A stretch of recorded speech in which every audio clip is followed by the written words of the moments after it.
Bonjour à tous, dans cette vidéo je vais vous présenter une propriété des opales éthiopiennes provenant des mines de la région de Wello. Ces opales sont hydrophanes, c'est-à-dire qu'elles sont suffisamment poreuses pour absorber l'eau comme une éponge. Elles deviennent alors transparentes et perdent leur couleur temporairement. Vous allez constater sur les photos et vidéos suivantes les changements de cette pierre une fois trempée dans l'eau puis laissée assécher. Voici une opale brute éthiopienne en ma possession depuis environ 10 ans. Garder ces opales à l'air libre, puis les tremper dans l'eau provoque des tensions dans la pierre et peut les faire se fracturer, ce qui est un très bon moyen de juger la qualité et la stabilité interne d'une opale. À propos de celle que je vous présente, les couleurs sont bien visibles et extrêmement brillantes. L'opale est cristal translucide avec un très léger voile opaque. Après 10 minutes plongée dans l'eau, vous pouvez constater que les bords de la pierre commencent à devenir translucides alors que le centre est encore blanchâtre opaque. L'eau est en train de pénétrer la pierre et ce phénomène va se propager jusqu'en son cœur.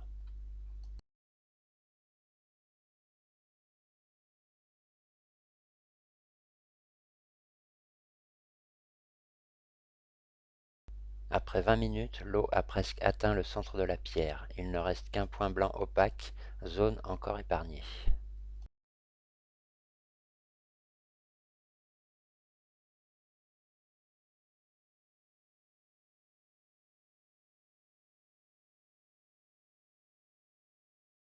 Après 30 minutes, l'eau a complètement saturé l'opale, elle est devenue totalement translucide et certaines couleurs se sont modifiées.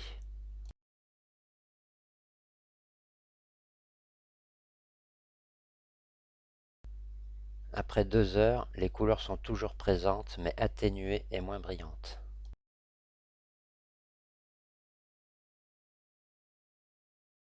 Après 12 heures passées dans l'eau, la pierre est complètement translucide, son corps est jaunâtre et les couleurs atténuées. Seul le bleu a disparu.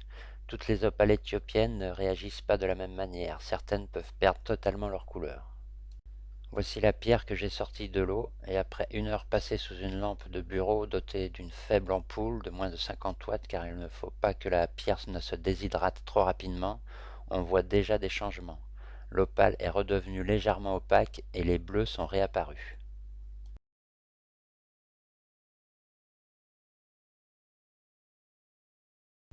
Après 3 heures passées sous la lampe, l'opale est devenue opaque et les couleurs de plus en plus brillantes.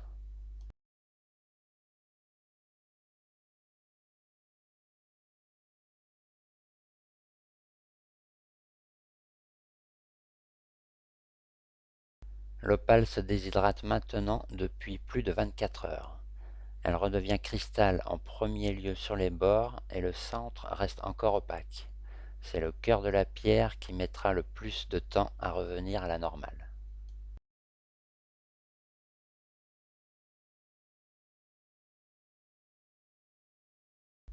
Après 72 heures, l'opale est de plus en plus translucide et l'on constate que la partie centrale blanche se rétrécit.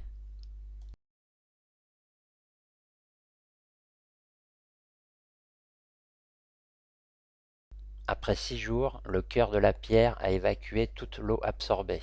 Le voile blanc a disparu et visuellement, j'estime qu'elle a retrouvé son aspect initial. Ce délai peut varier en fonction de l'humidité ambiante chez vous et de la capacité d'absorption de la pierre.